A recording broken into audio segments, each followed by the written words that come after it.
This was the scene 6 months ago when we visited Norman Jr. Carpenter's massive junkyard in West Greenwich. Decades worth of accumulated old vehicles, tires, and car parts, with the occasional school bus mixed in. Government officials had agreed it was a public safety threat for any vehicles needing to get through the deeply rutted trail for a fire or other emergency.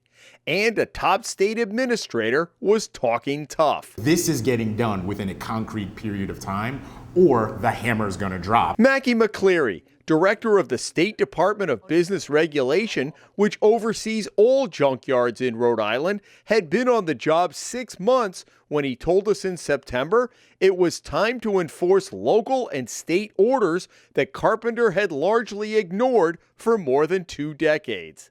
Last week, this is how the junkyard looked. With the exception of some lingering snow and no leaves on the trees, virtually nothing had changed over the past 6 months. I don't see any sanctions. I don't see any fines. The state is absolutely disingenuous in what they said before. John Assalone owns property adjacent to Carpenter's land. Property, he says, has been seriously devalued by all of the junk. There was tough talk from the state. Not going to let this happen, going to make him clean it up. Do you see any change out here?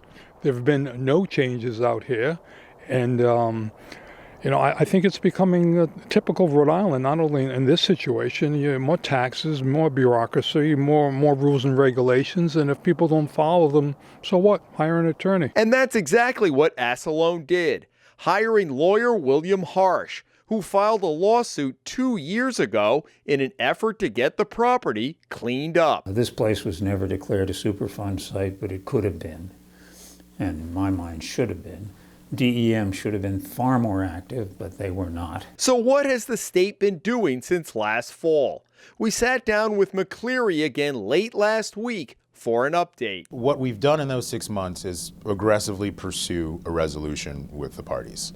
We've put forth what I thought was an extremely reasonable offer that we worked through over a period of months with the legal staff and have not gotten sufficient response. And we're as frustrated as you are. McCleary said DBR has presented Carpenter with a consent agreement that would require him within 30 days to bring someone on to manage the site, with specific goals for a cleanup over the next several years. Should the party not accept this offer that we've put together, we will be pursuing legal action immediately afterwards. We've given a deadline within the next week, and we expect to hear from them a positive response, and if not, we will go down the other path. The skeptic would say, why weren't you doing that 6 months ago?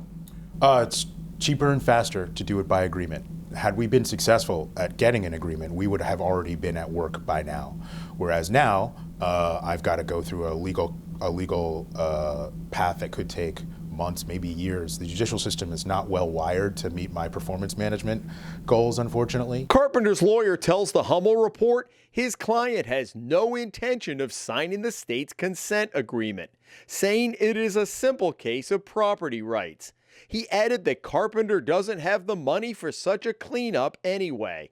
That's an argument that doesn't wash with Assalone, his lawyer, or the state. The money is not relevant because the property has to be cleaned up.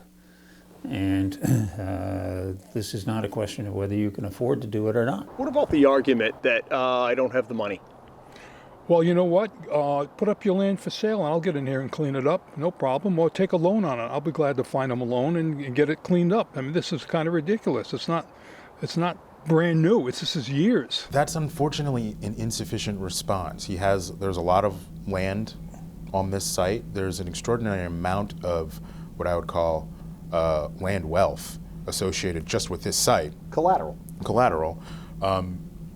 He has responsibility, so he may not have cash on hand, but he has the ability to create it if he decides that he wants to. McCleary has visited the site several times since our story in September and spoken repeatedly with Carpenter. And he's ridden the road that challenges even a four-wheel drive vehicle. And that's one of the main issues I have with the site is that if there's an issue up there, whether it's a fire or some other reason that public safety professionals have to get up there, they can't get there.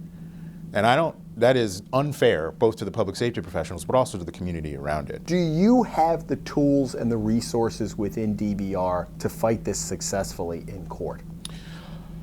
I believe we have, and we do. I think the challenge that DBR has had recently, especially on this site, has been less an issue with resources and more an issue with management. So I think the consent order that we drafted, in particular on this site, was insufficient. It did not have performance measures, interim performance measures, or other ins for the agency. He's destroyed some major property, and I guess the deal is, unless you're going to sell your property something, you can do anything you want. You can trash it, you can junk it, and so I think I'm up to the challenge to step it up. When did it become clear to you they weren't going to play ball? Honestly, I still hold out a little bit of hope. We've got a few days left. I think I became increasingly more worried the more time we spent with them. I think it's ultimately a very emotional decision that we've been trying to use a lot of reason and rational tools to address. And at the end of the day, it's very hard to use reason to persuade someone who doesn't want to come along sometimes. Harsh was in a meeting with Carpenter and his lawyers last week for an update on where the case stands. Do you hold out any hope that, given what happened in that meeting, that there's going to be some type of meeting of the minds within the next week? No, none. If so, the next step will be Superior Court. In West Greenwich, Jim Hummel for the Hummel Report.